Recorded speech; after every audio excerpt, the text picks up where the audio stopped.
count. Because I really love to.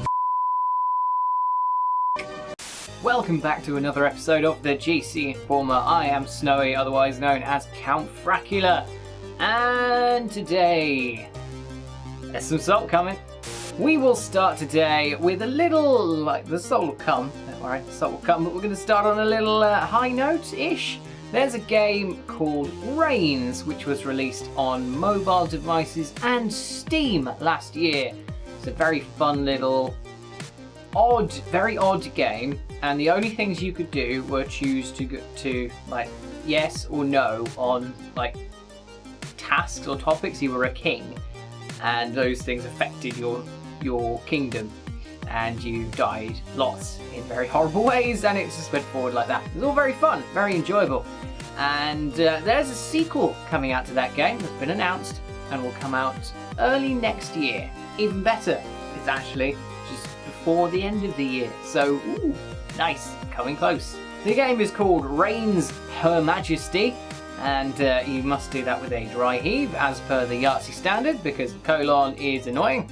And it is basically the same game, I should imagine, but you're now a queen, and well, you'll be a multitude of queens, and you will have lots more sort of scenarios and cards that they put in, lots more options to go through, because, you know, there was a lot of fun little things, like in Reigns, you could end up with a situation where you were in a labyrinth somehow.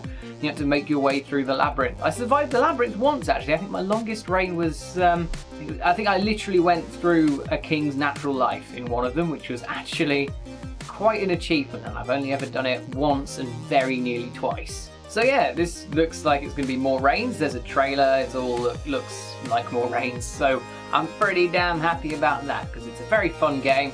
Go play it, literally. It's only like a couple of pounds on Steam. I don't know how much it is on mobile. All like loveliness, and one of the few good mobile games out there. On to more positive news. I'm actually it's like the calm before the storm. The salt will come, and it's just some nice things just to sort of cleanse everything first before I completely salt the land and nothing will grow again. There is a game currently on Steam called Darkwood, which is a sort of very positively reviewed game, and the developers of that game have now released it for free on a common pirating site, which I will not name. The game itself is a top-down horror game, received very positive reviews, and started life as a tower defense game actually, and sort of evolved, and it has more than met the developers' sales target. So the developers have now decided, after this, bear in mind, this is a game they spent 5 years on, that they're just going to give it away for free. Well, give it away. They're going to allow people to download it through common pirating sites. Just, you know, because it's genuinely out of the goodness of their heart, because they want people who can't afford the game, because as we all know, a lot of people can't necessarily afford games, or they can't afford more than one game a month or even a year, for instance. That does happen. So this development team, they're called, I think, Acid Wizard. Yes, Acid Wizard Studios, which is, let's be honest, an amazing name, have just done a really nice thing, and because they've got the money that they wanted, they've just gone, right, if you can't afford the game, go have it. To the people who had sort of bought it, this might seem like a sort of kick in the teeth, I don't know. I think if it were me, I'd still go out and buy the game because I can afford it. But that's just me. Some people who can't afford it, and just I really want people to experience games and get into games, and this development team has obviously taken that message to heart. It's a very sort of strange, fun little thing, and welcome to discuss. Just discuss this in the comments in a polite manner, please. Leave the salt to me. Rainbow Six Siege is going to be the victim of some weird Ubisoft things. As we all know by now, Ubisoft is the weird uncle of game developers, and Rainbow Six Siege is, by all accounts, or most accounts at least, a quite good sort of team shooter game that, if I were more into that kind of thing, I'd definitely consider buying. And some changes are occurring in what they're calling Season 3 of the competitive mode. The competitive mode is just a ranked sort of mode where you play games and get rankings, obviously, that's how that works.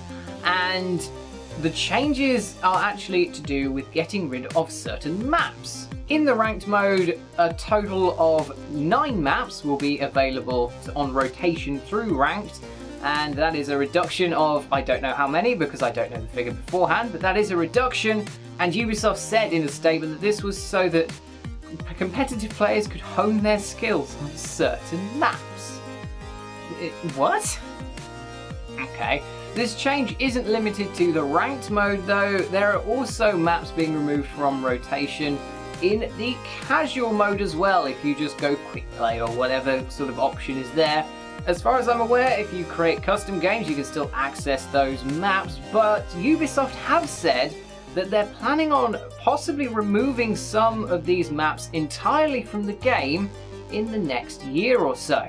This is a move I don't think I've ever seen before, a game developer actively removing content from their game, like not just sort of content that's garnered some controversy in some way. They are genuinely just going, no, having this content, don't want it anymore, no, you can't have it, no, my content, no, just removing literal content from a game because reasons.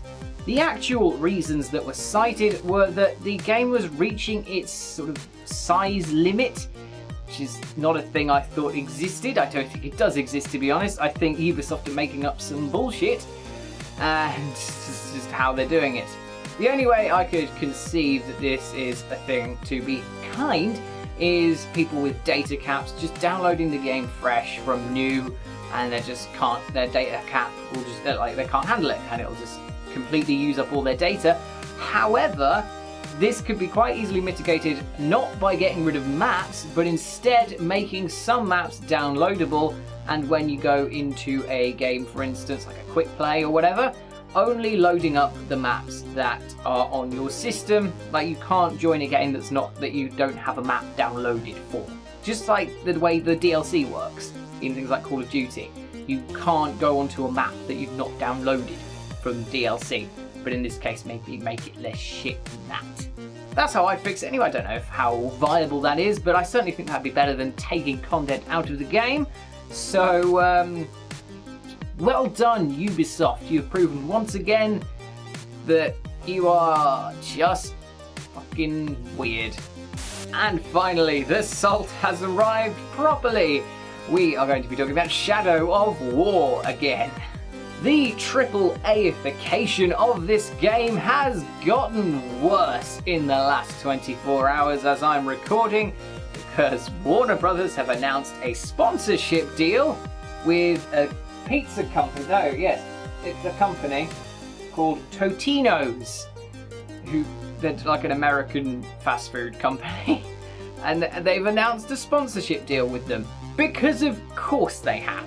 In a statement littered with trademark marks, they're basically saying that it's all just sort of food sponsorships, the same kind of normal stuff, buy food, possibly win things. It does get slightly worse though. You know how Shadow of War has loot boxes? I might have mentioned that bit before in several programs. The Totino's boxes that have the special Shadow of War thing contain codes not for content or skins or anything like that, but the in-game currency that is used to buy the loot boxes. Well done, Totino, you are actively encouraging pseudo-gambling. Jesus, like they could have come up with anything for this, just any sort of promotion, and they've come up with that. And this is called, I think it's like the special, yeah, the official pre-launch program. God. So that's the end of this episode of the GC Informer. I hope you enjoyed it. If you did, please give us a like, subscribe, share, comment, whatever you fancy. If you have any sort of comments on any of my news, please just, start a discussion, do whatever you like. And we also have a Discord group and some social media. You can find all that in the description if you want to join in our community. And if you just, like more gaming content, we have news, podcasts, let's plays, reviews, lots of stuff. So, you know, give us a subscribe. We've got loads. We've got something for everyone, I think. I hope you enjoyed this episode of the GC Informer. I will see you later in the week. And I think, if I remember rightly, it's Vox tomorrow who will, well, you won't see him because he's camera shy. So, whatever. He'll be doing the news. Goodbye!